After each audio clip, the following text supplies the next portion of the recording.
Hey guys, welcome to another episode. Isaac, who do we have today on the podcast? The one and only J Money, or we know him as Dr. Morgan. Dr. Morgan, thank you for being here today. And I always make the joke that you always forget to work out legs, but good thing we're not actually videoing your legs. It's just your upper half. So I got pants on today, not shorts, so you can't tell the chicken legs that I have. That's right. I can't tell. Wait, but didn't you play football though? I did. So you had to have strong legs. Yeah, strong legs. They're just smaller. At one point, you know those super long socks that have like the chicken leg on it? Have you actually seen those? I'm gonna get you that for your birthday. I can't Like wait. can't wait. It's all black socks and then chicken legs on the front. So when you're looking at them, it just looks like chicken legs are coming out of the shorts. It'd be so it's funny. hilarious. I'm sure It it'd look also great. look goofy, and I would want you to wear that for your FYE. Just first impression, chicken legs. That'd be good. But give us a little introduction to yourself, what you do here, a little snippet of your life, and then we'll get into A little snippet of my life. Okay, so since 2016, I've taught theology here at Indiana Wesleyan. And I teach everything from, you were saying FYE, that's a 101 class to master's class. We just had one a little bit ago with you guys. Before that, I was at Toccoa Falls College, and before that, I was in grad school at Marquette University. But I came to teaching, having pastored for some years, doing college and young adult ministry in Tuscaloosa, Alabama. I'm not a huge Alabama fan after having suffered through that fandom, But no, I love being able to do this kind of ministry among young people who are going into ministry themselves.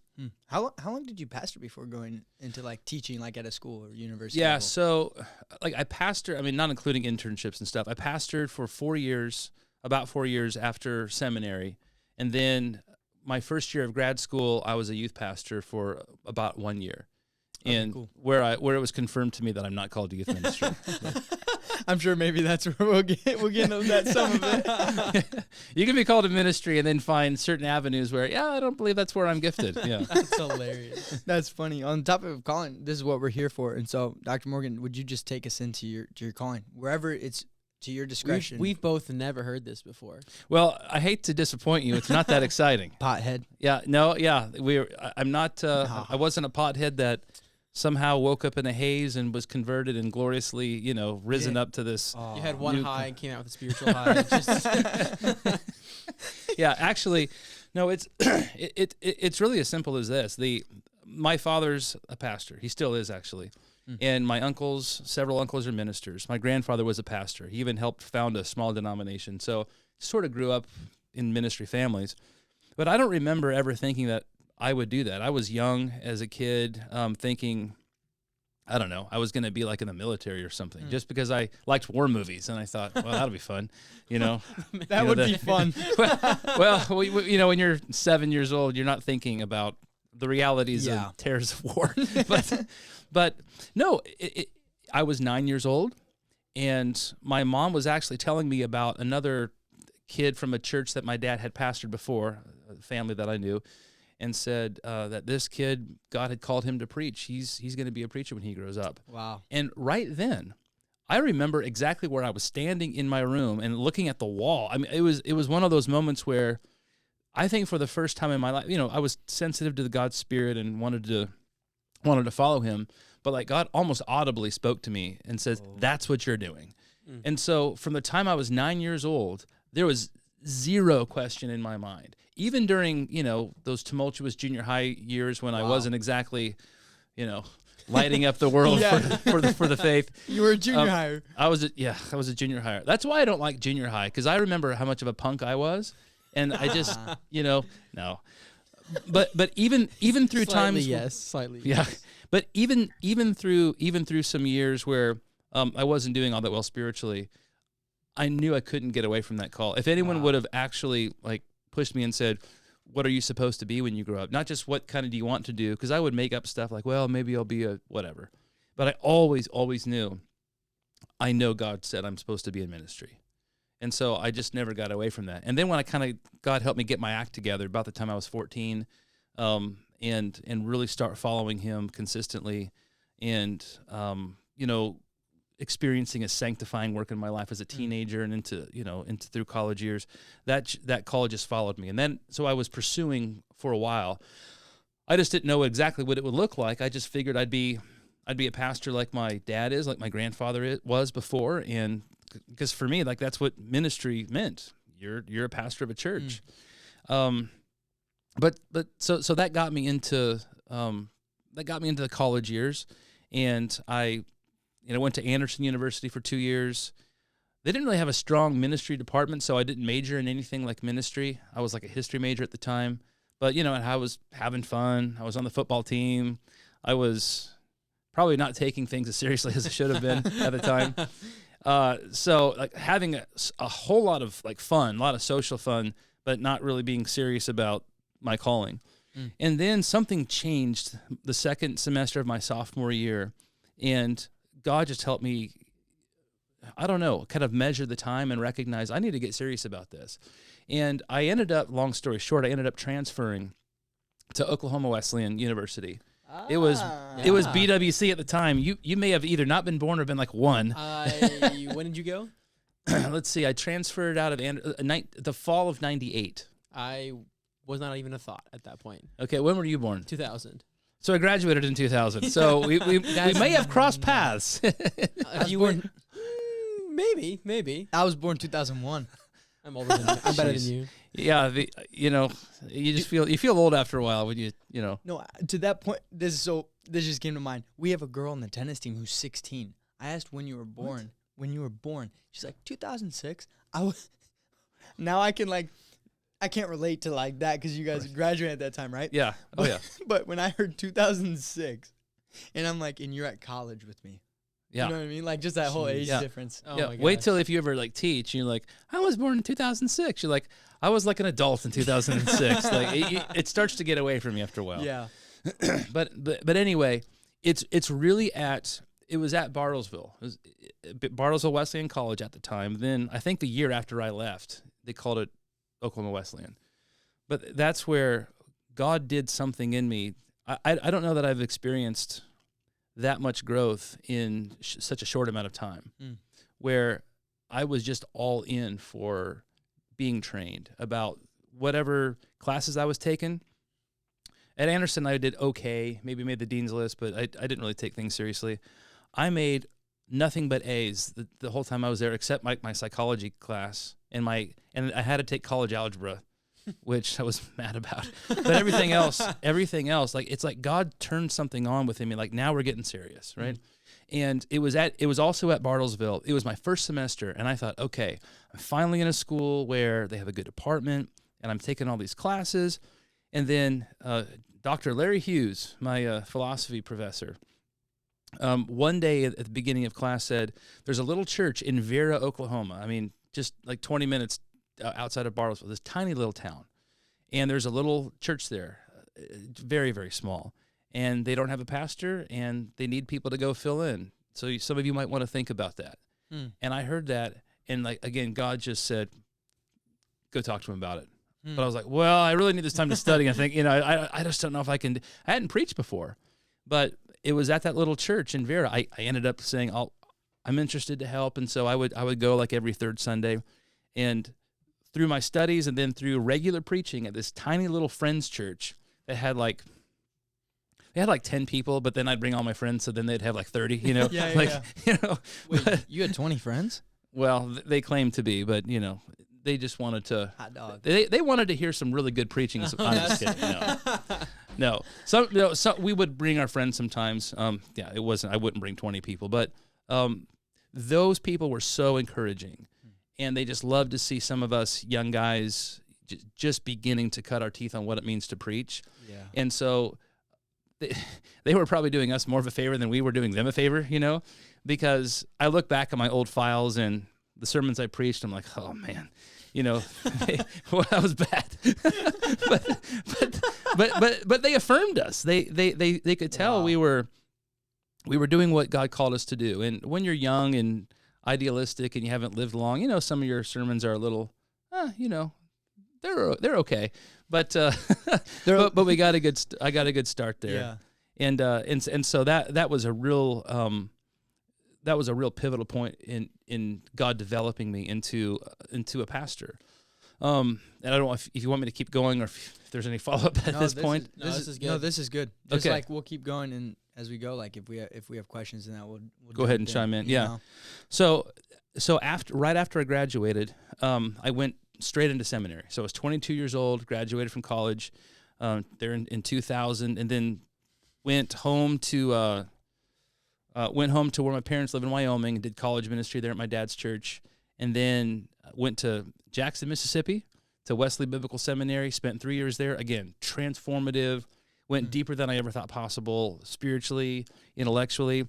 But it was sometime there where God began to sort of stir in me the possibility that my call to ministry may not be limited to what I had always conceived. That is, to be a pastor, getting up every Sunday and preaching and doing the things that I had always known because of my family, and that's what I'd grown up around. And so I had a professor say, you should think about getting a doctorate someday. And I was like, maybe, I don't know. It was never really something on my radar. But the further on I went, I saw the ways that those professors loved their field, but they loved God, and they loved us, and they loved Scripture, and the way that we were being impacted there under their tutelage, under their care. Like, they were not just professors, they were like shepherds to us. Yeah. I realized those guys have a profound ministry, and I didn't realize it as much, but at Bartlesville, Oklahoma Wesleyan, the same thing had happened. I just sort of recognized it even more so when I was in seminary. And it was like God not only giving me a deepened love and affection for all things theology, and wow, this is interesting, wow, this really matters, and I couldn't get enough of it, but I saw the impact they were making on me and others, and God began to turn my thoughts toward ministering in that context. And so I really started thinking, well, maybe it's going to be this. Maybe I should keep going. Well, by the time I graduated seminary, God had closed a couple of doors, and I just believe that if I do go back to school to get a doctorate and do the whole teaching thing someday, that's fine, but I need to get in the church. I just need to minister in the church now. And I think part of my thought was it would be hard for me to teach other people, like students, how to do this if I haven't really consistently done it myself. Yeah. And so while I thought about going straight into graduate work, God just said, you're going to go into the church. So long story short, I got my first pastoral job at the time it was called First Wesleyan Church in Tuscaloosa, Alabama, just minutes from the University of Alabama. Pretty good sized church, but I went there to be they were called the 20-something pastor. So I was the pastor of college students at the university, grad students, young 20-something professionals. Yeah. Because Tuscaloosa is one of those like real university towns where there's just young people everywhere. So I was 25 at the time. I was like at the perfect age, went in, and had a good ministry there. The first year was tough, going from school to actually being the person in charge of my ministry, and all the pressures that has. And frankly, this is something that I wasn't prepared for. And they always tell you, professors are like, well, we can't prepare you for everything. You just have to experience it. And that's 100% true. Oh, so many things that I experienced as a pastor that I could not have anticipated in class. Oh, thank God. But, well, I mean, but you learn how to depend on God like never before. You can't just say, well, I've been trained for this. Here's how to handle this. Sometimes you're just like, God, I don't know what to do or say right now, but I know you've called me to this. I know you've equipped me, so here we go. But, Where's my notes? Yeah, I didn't have class notes with... What did Christology have to say about this? Yeah. No, I one time I had these two sisters in my ministry, and they said, what do we do? Our brother has been acting weird. We went into his room when he wasn't there, and he's growing all this pot in his closet. What should we do? I'm like, well, yeah, my Trinity class didn't discuss this. No, but, for real. But the thing I was going to say was, the first year was difficult because I was getting used to people. They liked the pastor that was there before, and he went off, and I was lonely. And one of the things about ministry you realize, and I wasn't married at the time, I was single, so that made it worse, but was that you're surrounded by a lot of people, but they don't always look at you as like one of the guys or like one of our good friends. You're pastor, so you're Pastor John, Yeah. I ended up making pretty good friends there, but it was something I had to learn to navigate. Just the feeling of isolation and loneliness, even though there was a lot of people around. But anyway, I through that, God used my ministry, made some really good connections. I saw people come to Christ, saw people discipled, but I realized through that my gift was not, my gift was not being that really innovative, entrepreneurial pastor who's like really hip, wears the skinny jeans, and like gets like 500 people a night. You know what I mean? Like I had some people are like that, but I had more of a ministry that was decent size, like 60, 70 or so, but it was more of a, we're going in depth. Yeah. And that's why people came to my ministry. It was called 20-something. There was tons of other ministries around, college ministries, but people came. I remember one guy told me he used to go to another ministry, and he'd come to ours sometimes, and he says, I like coming here because it's like a chance for God to just slap me in the face, you know? And so from that, I felt called to go back to school, so I did. Resigned from the church. Went to. By that time, I was married to Christy. Went to Marquette University. Got my doctorate. Spent a year doing youth ministry. It was tough, and I stopped after a year. I have so many questions. Yeah, this man right here is going into youth ministry. Well, and then you know. Went into full-time teaching after that at Toccoa Falls College in Georgia, then here. And then the last thing I'll say is I had a real struggle, like this existential crisis of, God, if I go to grad school and if I go into teaching, am I somehow forsaking my calling? Am I being disobedient? Wow, yeah. If I'm not in a local church pastoring people, am I following some other path or not? But God gave me eventually such a peace that, as clear as I felt called to ministry before, I felt like the door opened, like, no, this is the way you're supposed to go. Wow. And this is not you turning your back on your call. This is you fulfilling your call. You just didn't understand it before when you were 9. Now you do, and this is what you're supposed to be doing. Yeah, when you're 9. Wow. Well, yeah, because you have a limited perspective. Of course. As I kind of lived and grew and realized this is ministry too. It's just not what I had envisioned, you know?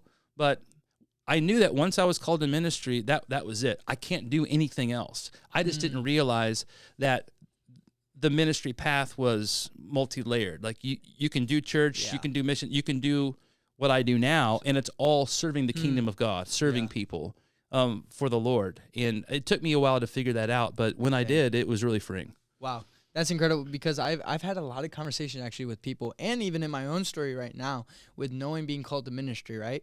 And so a lot of people can have that locked down, but then everybody's like, well, where am I supposed to go? It's almost like you have the direction, but the plan's not really there. And so like maybe you could speak into this a little bit to like those people that, yes, feel call to like ministry, but struggling with the whole idea of, oh, like, do I need to be a youth pastor? Do I need to be a head pastor? Do I need to be all these things? But it seems like in your story, you just followed the Lord, and then he like, as time went on, he just revealed more and more to you, you know? Yes. Well, I mean, but that's it. I mean, you really answered the question. Yeah. The only thing you are called to be when you're called to ministry is faithful, available, obedient. That's it. You don't have to chart your path and say, well, then if I'm called to ministry, this is what it's going to look like. You don't get to decide what it's going to look like. You don't get to decide the kind of ministry. You don't get to decide where you're going to live. Wow. When you surrender to God's call to ministry, he gets to call all of the shots, right? So we can have preferences, we can have areas of strength, and God may very well honor that and say, okay, well, if you have this propensity to work with children, well, yeah, then this is what you're going to do, but that's not always the case. So again, I followed wherever the doors were opened. Yeah. And it was, at the time, it was college ministry, and then little bit of youth ministry, which I still wonder if that was right. But then, did I disobey in that moment? Like, God, was supposed to go. Well, it was one of those like sort of forcing it kind of a thing, because I thought I should probably stay in the church somehow so I don't get, I don't know, muddle-headed, and it may have not have been a good idea. But you don't have to know what the next step is if you're called to ministry. You just have to be faithful, and as God opens up the doors, and as other people in the body of Christ affirm some of your strengths, that is, everyone knows this, but that's one of the hallmarks of knowing that you're called, where other people come alongside. You're not even asking for it. You're not saying, hey, how did I do in that sermon? Hey, what do you think about me? You're not fishing for anything. Right. They come to you unsolicited completely and say, I heard you speak, or I see the way you interact with people, or the way you thought this through. I believe God has his hand on you. Yeah. And I just want to affirm that whatever God has in store, just follow that, even if you don't know what that is, because you're called. That helps when you're wondering, am I on the wrong track? Am I supposed to be doing this? Yeah. Then the question I would ask with that, as I've asked in my life, we've talked about this before, is how do you even know what you're necessarily like called to? Because people talk about this, just what you're gifted at, where your passions are, where your heart burns. That's what where your God wants gift you, mix is, right? Gift mix, is that a new thing? I don't There's know. always some new thing. What's your Enneagram number? I should tell you. Where Don't do that. Yeah. But then you also see in the Bible, you see like with Moses, it called to go and like free the Israelites. Wow, free the Israelites from the Egyptians, right?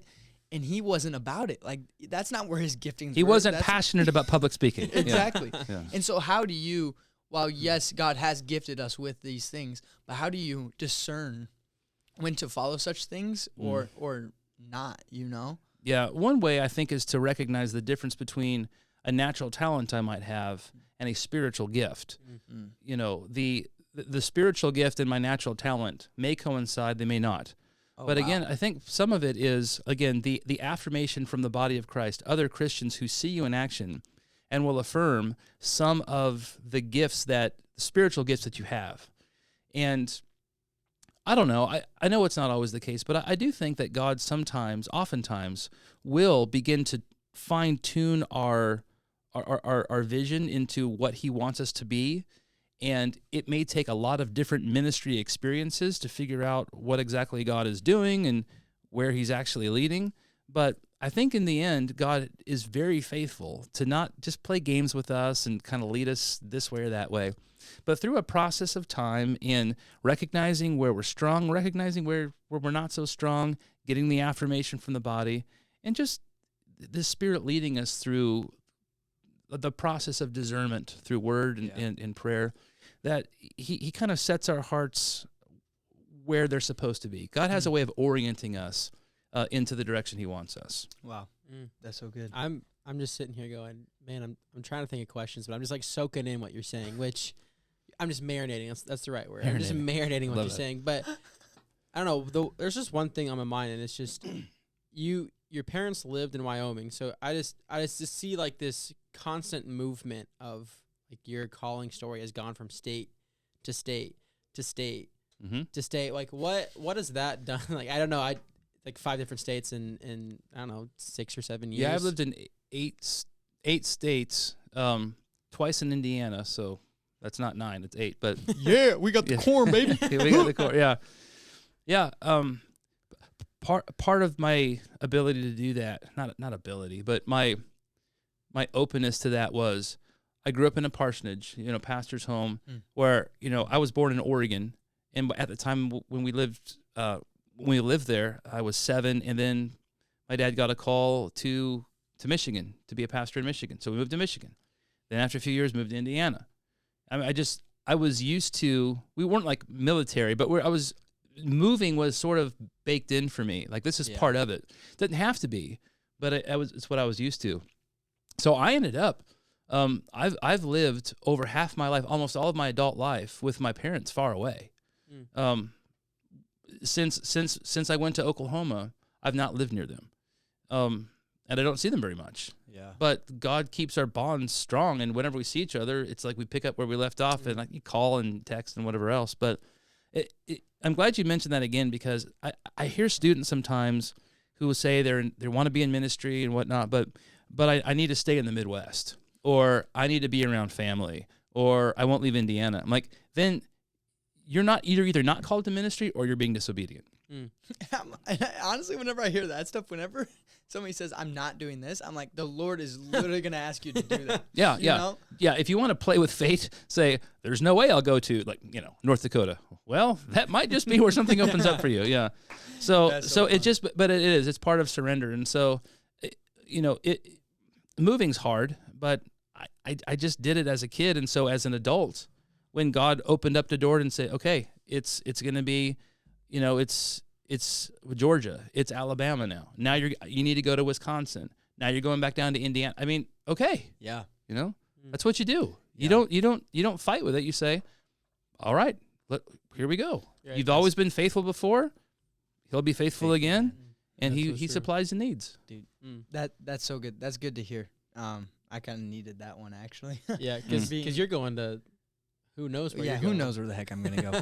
But at the end of this, what would you say through all this that you have learned? Maybe it's something that the Lord has just taught you that you wish you could give some advice to someone or encouragement or whatever it is. What would that last thought be? Yeah. It's what I really, really, really, really learned when we moved here. My wife got sick, and we went through, a very rough first year. I'm really not in control. Mm. I could have told you that intellectually, theologically before that, but I learned I'm not in control.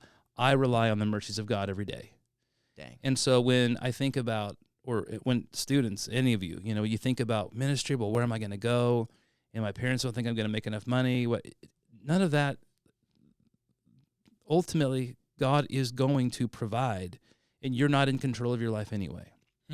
All you have to do, you just have to be faithful, obedient, and available. That's it. You're not called to success.